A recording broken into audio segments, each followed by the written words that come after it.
ये कहानी हमें ऑस्ट्रेलिया के एक विशाल और सुनसान रेगिस्तानी इलाके में लेकर जाती है, जहां दूर दूर तक सिर्फ रेत और खामोशी फैला हुआ है। यही वो जगह है जहां रोमांच की तलाश में आए तीन दोस्त अनजाने में एक ऐसे जाल में फंस जाते हैं जिससे निकलना नामुमकिन है। यहाँ हर साल हजारों लोग रहस्यमयी तरीके से गायब हो जाते हैं। इनमें से कई लोग वापस मिल जाते हैं, लेकिन कुछ लोग ऐसे भी होते हैं जो हमेशा के लिए लापता हो जाते हैं। बहुत से लोगों ने ये जानने की कोशिश की कि आखिर वो लोग गए कहाँ। क्या उन्हें आसमान निगल गया या जमीन में समा गए? लेकिन आज तक इस सवाल का कोई जवाब नहीं मिल पाया।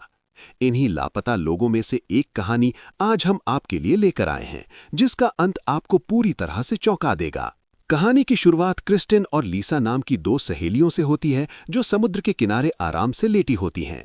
तभी वहां उनका दोस्त बेन आता है, जिसने हाल ही में एक नई कार खरीदी होती है। और वो अपनी इस कार से दोस्तों के साथ एक ऐसी जगह को एक्सप्लोर करना चाहता है जहां बहुत कम लोग जाते हैं, क्योंकि वो जगह शहर से काफी दूर है। अगली सुबह ये तीनों अपनी ट्रिप के लिए निकल पड़ते हैं। जहां जाने के लिए वो एक गैस स्टेशन पर रुकते हैं। यहां बेन सब कुछ कैमरे में रिकॉर्ड कर रहा होता है। इसी दौरान उसकी मुलाकात माइक टेलर नाम के एक आदमी से होती है। जब बेन उसे बताता है कि वो लोग वुल्फ क्रीक क्रेटर जा रहे हैं, तो माइक के चेहरे के हाव भाव अचानक बदल जाते हैं। हालांकि वो ऐसा दिखाने की कोशिश करता है जैसे उसे कुछ भी पता ना हो, लेकिन ये तीनों अपने ही जोश में डूबे रहते हैं और इस कच्चे रास्ते पर आगे बढ़ जाते हैं, जहां जाने के लिए सरकार की तरफ से कोई पक्की सड़क नहीं बनी होती। आखिरकार वो जिस जगह पहुंचते हैं, वो ऊपर से एक बहुत बड़ा और गहरा गड्ढा दिखाई देता है। कुछ लोगों का मानना है कि हजारों साल पहले यहां अंतरिक्ष से कोई उल्का पिंड गिरा था, जिसकी वजह से ये गड्ढा बना। जबकि कुछ लोगों का कहना है कि कई साल पहले यहां एक ऑयल कंपनी ड्रिलिंग किया करती थी, लेकिन एक दिन अचानक मशीनें और लोग सब गायब हो गए। वो कहां चले गए आज तक किसी को नहीं पता, लेकिन इन तीनों के लिए ये जगह सिर्फ एक पिकनिक स्पॉट थी। और यहीं से शुरू होता है असली डर। इन्हें इस बात से कोई फर्क नहीं पड़ता कि यहां पत्थर गिरा था या फिर तेल की खुदाई हुई थी। इसलिए वो अपना सामान वहीं रख देते हैं और कुछ देर बैठने का फैसला करते हैं। थोड़ी देर बाद उन्हें एहसास होता है कि तीनों की घड़ियां बंद हो चुकी हैं, जिससे उन्हें समय का कोई अंदाजा नहीं लग पाता।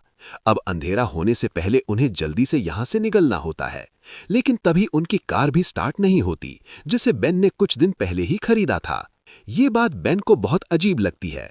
कई घंटों की कोशिश के बावजूद भी जब कार ठीक नहीं होती, तो आखिरकार वो हार मान लेते हैं और फैसला करते हैं कि आज की रात यहीं इसी सुनसान इलाके में गुजारेंगे, जो काफी खतरनाक हो सकता है क्योंकि आसपास जंगली जानवर भी हो सकते हैं।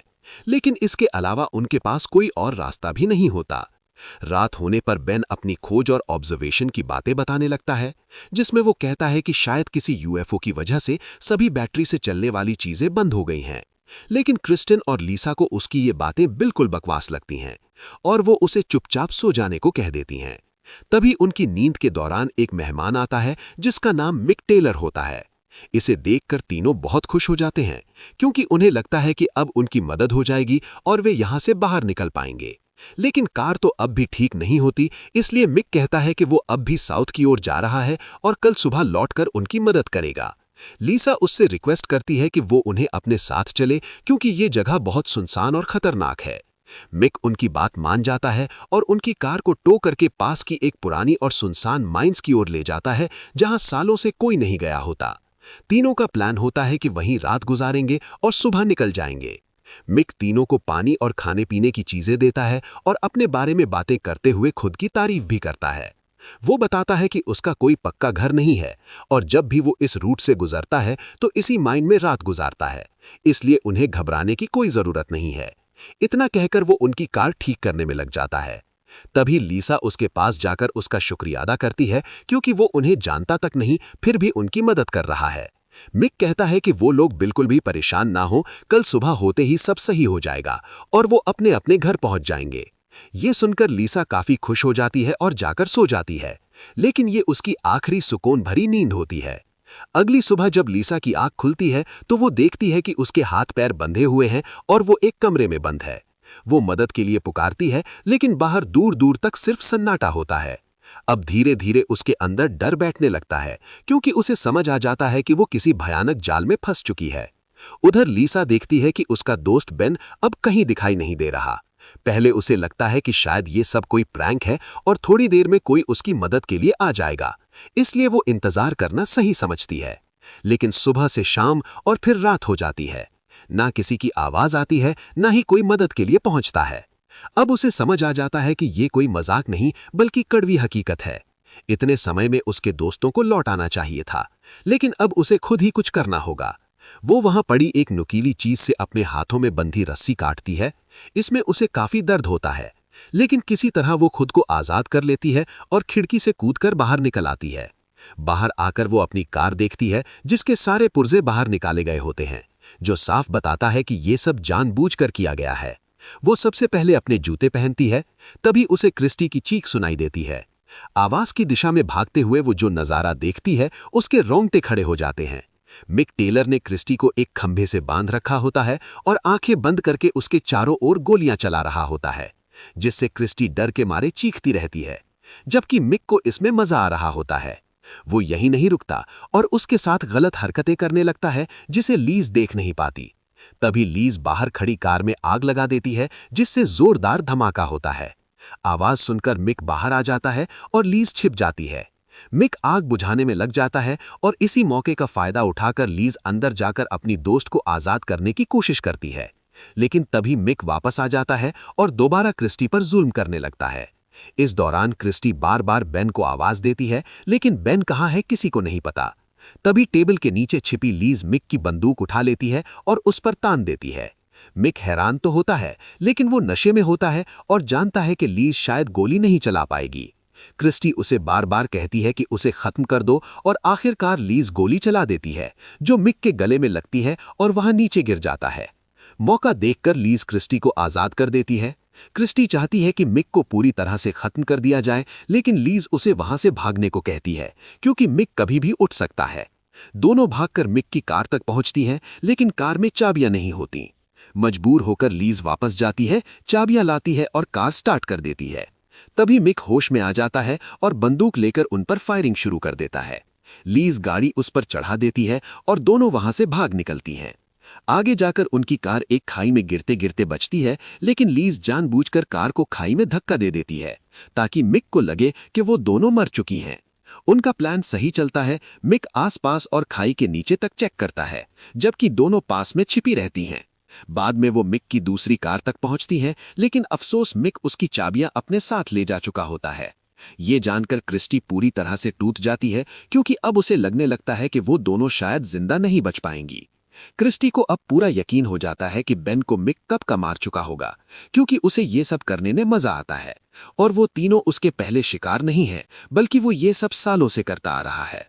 वो क्रिस्टी को समझाने लगती है कि अब सब खत्म हो चुका है और खुद को उसके हवाले कर देना ही बेहतर है, ताकि एक आसान मौत मिल सके। लेकिन लीज उसे शांत रहने को कहती है, क्योंकि वो इतनी आसानी से हार मानने वाली नहीं है। लीज उसे वहीं रुकने को कहती है और खुद बेन को ढूंढने उसी पुरानी माइन में वापस जाती है। यहाँ उसकी हिम्मत काबिले तारीफ होती है, क्योंकि उसके पास भाग जाने का मौका था, लेकिन वहां अपने दोस्त को बचाने के लिए लौटती है। माइन के अंदर उसे दीवारों पर लगी कई न्यूज़पेपर कटिंग्स दिखती हैं, जिनमें लापता लोगों की खबरें होती हैं। ये देखकर लीज समझ जाती है कि यहाँ जितने भी लोग गायब हुए हैं, उन सब के पीछे एक ही इंसान का हाथ है, मिक टेलर। तभी उसे एक बंदूक मिलती है, जिसे लोड करके वहां आगे बढ़ती है और गैराज एरिया में पहुंचती है, जहां उसे लापता लोगों की कारें, चाबियां, ड्राइविंग लाइसेंस और सामान मिलते हैं। वहीं बेन का वीडियो कैमरा भी मिलता है। जब वो आखिरी रिकॉर्डिंग देखती है, तो पता चलता है कि गैस स्टेशन से ही मिक उनका पीछा कर रहा था। अब लीड्स को पूरा यकीन हो जाता है कि मिक कोई आम आदमी नहीं, बल्कि एक खतरनाक साइको है, जो लोगों को कैद करके दिनों तक भूखा प्यासा रखता है और आखिर में बेरहमी से मार देता है। वो समझ जाती है कि उनके साथ भी वही होने वाला था, लेकिन वो ऐसा होने नहीं देना चाहती। वो कार की चाबी उठाकर कार स्टार्ट करने ही वाली होती है, तभी पीछे से मिक उस पर हमला कर देता है और उसे गंभीर रूप से घायल कर देता है। लीड्स पूरी ताकत से खुद को बचाने की कोशिश करती है, लेकिन मिक उस पर हावी हो जाता है। उधर क्रिस्टी, जो अब तक उसका इंतजार कर रही होती है, जब सुबह तक लीज को नहीं देखती तो सड़क की ओर भागती है और मदद मांगने लगती है। एक बुजुर्ग आदमी उसकी हालत देखकर गाड़ी रोकता है, लेकिन तभी मिक उसे गोली मार देता है। क्रिस्टी किसी तरह इस आदमी की कार लेकर भागती है, लेकिन मिक उसका पीछा करता है। एक मोड़ पर वो मिक की कार को टक्कर मारकर आगे निकल जाती है, लेकिन मिक हार मानने वालों में से नहीं होता। वो दूर से उसकी कार पर फायर करता है, जिससे कार पलट जाती है और आखिरकार वो क्रिस्टी को भी मार देता है। बाद में वो सब कुछ एक हादसा जैसा दिखाने की कोशिश करता है। सीन शिफ्ट होकर बेन पर आता है, जो अब भी जिंदा होता है, लेकिन बहुत बुरी हालत में होता है। मिक की गैर मौजूदगी का फायदा उठाकर बेन किसी तरह खुद को आजाद करता है और भाग निकलता है। इसकी किस्मत अच्छी होती है, क्योंकि रास्ते में एक कपल इसे देख लेता है और इसे पुलिस तक पहुंचा देता है। बेन का इलाज होता है और पुलिस इसकी बताई जगहों पर जांच करती है। लेकिन हैरानी की बात यह होती है कि उन्हें वहां कुछ भी नहीं मिलता, ना मिक ना सबूत। जो कुछ लीडो और क्रिस्टी ने देखा था वो सब रहस्य बनकर रह जाता है। शायद मिक अभी भी कहीं आजाद घूम रहा हो। इन्हीं सवालों के जवाब आपको पार्ट 2 में देखने को मिलेंगे। इसके लिए कमेंट जरूर कीजिए। मिलते हैं अगले वीडियो में।